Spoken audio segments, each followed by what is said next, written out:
अविरत धूप के नीचे रामू अपने मामूली खेत में अथक परिश्रम करता है।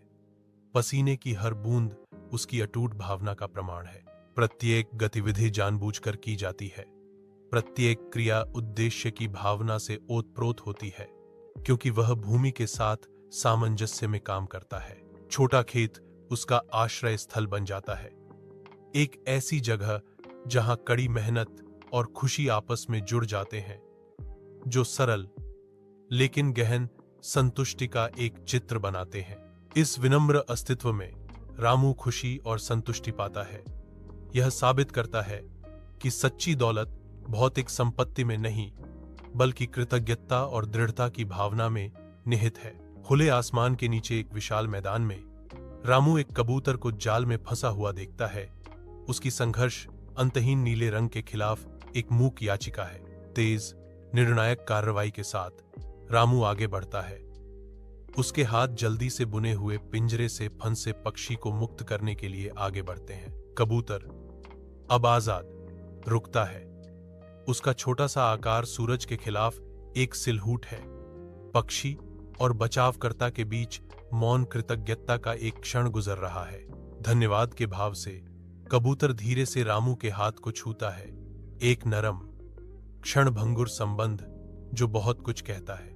एक अंतिम आभारी नजर से कबूतर ऊपर उठता है।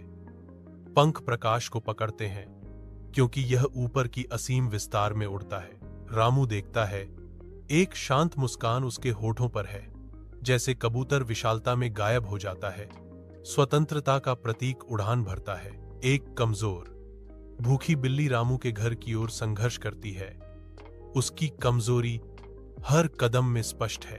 रामू कोमल दया के साथ बिल्ली को एक कटोरा दूध देता है। वह दूध पीती है। उसकी भूख अस्थायी रूप से शांत हो जाती है। रामू बिल्ली के घावों को नाजुक देखभाल से देखता है। उसकी चोटों पर पट्टी बांधता है। बिल्ली चुपचाप बैठी है, क्योंकि रामू उसके घावों पर पट्टी बांधना खत्म करता है। रामू बिल्ली का अपने घर में स्वागत करता है, उसे सुरक्षित आश्रय प्रदान करता है।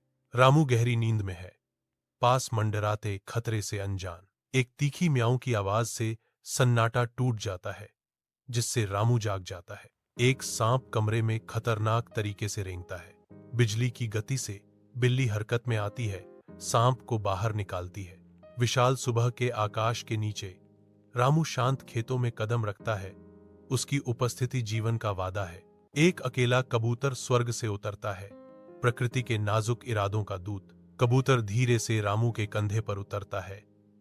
आदमी और प्रकृति के बीच एक नाजुक गठबंधन बनता है। अपनी चोंच में कबूतर एक चमकते हुए बीज को थामे हुए है, जो आशा और क्षमता का एक छोटा सा प्रतीक है। कबूतर रामू के इंतजार में खड़े खेत में अपना कीमती माल छोड़ता है। अनंत आकाश में वापस उड़ने से पहले धरती को अपने मौन वादे के साथ सौंप देता है। सप्ताह बाद रामू के खेत में एक अजीब पौधा फूटता है, जो सुनहरे फल जैसे अजूबों से सजा होता है। ग्रामीण इकट्ठा होते हैं। उनके चेहरे असाधारण फसल को देखकर विस्मय से भर जाते हैं। वे सावधानी से आगे बढ़ते हैं। उनकी आंखें आश्चर्य से खुली होती हैं, क्योंकि वे अनोखे पौधे को देखते हैं। उनके बीच फुसफुसाहटें फैली, एक चमत्कारी उपज की कहानियां जो समृद्धि और भाग्य का वादा करती हैं। रामू अपनी सुनहरी फसल को देखकर गर्व और अविश्वास के मिश्रण के साथ अपने मौसम से झुर्रियों वाले चेहरे पर देखता है। राजा गांव में पहुंचता है। उसकी उपस्थिति ध्यान आकर्षित करती है, क्योंकि वह विनम्र परिवेश का सर्वेक्षण करता है। शाही अधिकार से भरी आवाज में राजा घोषणा करते हैं, रामू, तुम्हारी बहादुरी और दयालुता के लिए मैं तुम्हें भरपूर इनाम देता हूं। राजा रामू को बड़ी रकम देता है, जो उसकी कृतज्ञता और मान्यता का प्रमाण है। राजा रामू को एक बड़े उपजाऊ खेत के कागजात सौंपता है, जो समृद्धि के भविष्य का प्रतीक है। समृद्धि में भी रामू अपनी विनम्र शुरुआत को याद रखते हैं, अपनी दैनिक दयालुता की रस्म को जारी रखते हुए। कोमल हाथों से रामू एक कबूतर को अनाज देता है, जो उसकी स्थायी करुणा का प्रमाण है। दयालुता और अच्छाई कभी बेकार नहीं जाती। रामू ने चिंतन किया, उसकी आंखें शांत ज्ञान से भरी थीं। उनकी दयालुता के सरल कार्य शाश्वत सत्य को प्रतिध्वनित करते हैं कि करुणा जीवन की यात्रा को समृद्ध करती है, चाहे भाग्य कुछ भी हो। प्रमाण है।